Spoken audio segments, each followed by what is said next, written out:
Welcome to the final quarter of our podcast series of The Paddock for Goals, where we've delved into critical issues affecting our communities as we almost clock up 1 year, an anniversary since the October 2022 floods. Today, we're privileged to have from Victoria Police the Assistant Commissioner, Road Policing Command, Glenn Weir, as our special guest. Welcome, Glenn. Hi, Travis. Great to be with you. Now, tell us a bit about your local connection up the Wimmera Alleyway. Yes, I'm a Horsham boy. Was born and grew up in Horsham and lived in Horsham. Played footy up there, cricket, basketball till I was 16, and when I moved to Melbourne to join the Victoria Police Cadet Scheme, which was something we had up until 1982. So I was heavily invested in the local community. My dad was president of the Junior Footy Club and president of the Basketball Association at Horsham. So myself, my brother, and my two sisters were all very heavily involved in sport in country communities, as most country kids are. Now, for those of our listeners that are consuming today's podcast by watching the video, Glenn's sitting amongst some tremendous Collingwood memorabilia, so a mad magpie as well.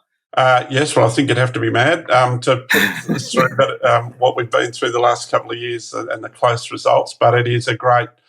it's a thing that my wife and I, we've been long-time members at Collingwood, and now I've got adult children, and, it's the one thing, it's that sort of cohesion that we meet every week. We go to the footy every week, regardless of how busy we are or what sort of, both my kids have got fairly high-pressure jobs, but for that 3 hours, we go and have dinner or lunch, we go to the footy, and we're just a family, and that's one of the great things I like about whether it's local footy or AFL, that's that family or social cohesion that it brings.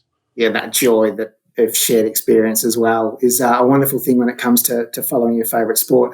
It's a great way to finish our series as well. I'm a mad Carlton fan, so to have a Carlton-Collingwood match-up on grand final day in our North Central Football League is a good result. Well, it might well be, but I was saying to my wife earlier, I was talking to her on the phone, and I said, I just couldn't believe it. If it got to Collingwood-Carlton, and if Carlton happened to win, I would have to probably remove myself from society for a couple of years and go and live in a hut up in the Dargo High Plain or somewhere, I think, because I just couldn't bear it. It hasn't happened since 1981, so let's hope it's not too far away. Into the questions, Glenn, and again, thank you so much for your time to share with our beloved communities. Road users in regional and remote Australia face a disproportionately high risk of road trauma, with fatality rates up to 5 times greater than in major cities. And road safety isn't just about reducing accidents, it's a complex, multifaceted issue that impacts various vulnerable groups in different ways. With that context in mind, we'll ask you a couple of questions if we could. We regularly hear from our community telling us that they're aware of where their local roads have been degraded and they slow down accordingly. However, we hear a lot of reports that other road users seem to be oblivious and don't allow enough space between themselves and other vehicles, and likely are moving around through some pretty treacherous roads with things like cruise control activated. Considering our severely impacted road networks, which have not yet seen great improvements, even 12 months on from the floods, how do we address the already critical issue of road safety? Yeah, that's a really complex question. It is a real thing that we see emerging. So there's a few bits to that. I think, the damage to the roads and road repair is being well documented, and I know it's front of mind of our partners at Transport and Planning and Rural Roads Vic. And, and I'm sure that your listeners would advocate very strongly through the local government or through their local member of parliament if there is an area that needs fixing. We do a lot of data and a lot of sort of investigation to serious injury and fatal collisions, and there's a bit of an urban myth that people, particularly in rural areas, people who suffer trauma visitors or people aren't unfamiliar with the area. That is true in certain respects, but most people killed and injured on rural roads are people within 50 kilometres of where they live. So sometimes it's that familiarity that does lead to a bit of carelessness. The other thing we've seen developing is navigational apps. So maps on the phone, apps like Apple Maps, Google Maps, or Waze that often take people the quickest way, but not the safest way. And this is particularly true in the rural area where people say, take me from A to B. and instead of driving on the M road, the A road, the freeway, or the main highway, it'll take them all through some rural roads that actually might be a few minutes quicker, but I would contend are not necessarily safer. Good point. And focusing on the vulnerable age group of 18 to 25, and we've had some significant trauma in our patch in that demographic in recent times. What immediate actionable steps can we take to ensure the safety of these road users?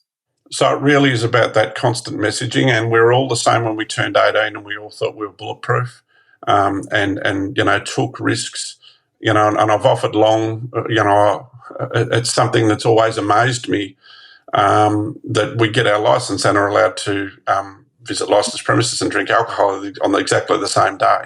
So that mix, we have seen a real mix and a real, I think, maturity in the driving group around with green and red P plates being 00, and we have seen a downturn in people detected drink driving when they should be 00. But it is the constant messaging, and it's where things like footy clubs or other sporting clubs or other social networks are really important, where it is hard to put wise heads on young shoulders.